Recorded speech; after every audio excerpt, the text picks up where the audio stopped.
Hi, I'm Suzanne Senna. I want to tell you about one of the most important skills that you can develop to be a good host. That is the art of interviewing. You need to be a good interviewer to get anywhere in hosting these days. And let me tell you what it entails. It does not entail being a good conversationalist. I've made that mistake when I was starting out. I thought I was fabulous at interviewing, when in fact, I like to talk a lot. Anyway, to be a good interviewer, the first thing you need to be able to do is put your guest at ease. It all starts with your demeanor, how calm you are, and the energy you give out. The second thing is you need to be an excellent listener. You need to listen closely to what they say so you can further the conversation and you don't miss an opportunity. The next thing that I want to say is this. You are listening, but you are not trying to prepare questions in advance. Rather, all your research you do helps you know what to ask. Research is critical. Make sure you know much about your subject, who you're talking to, what they've done, and why you're there. And on that note about research, you don't want to try and prove just how much research you've done.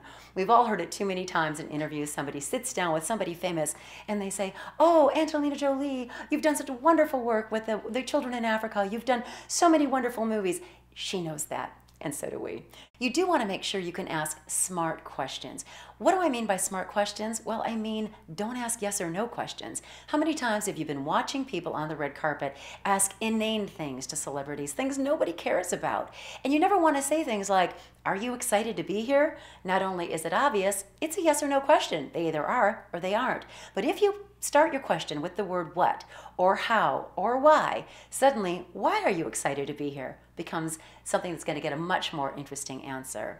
Finally, when you are doing interviews, you need to know whether you should be reacting verbally or non-verbally. If you have two cameras on you and you're seeing as much as the person you're interviewing, feel free to laugh away when they're funny and to acknowledge them verbally. Same thing if there's a camera on you and a camera on them. A two-shot or single shots on both fine. If there's one camera and it is not on you and only on the person you're interviewing, just try to acknowledge non-verbally. If they're funny, we'll do the job for that.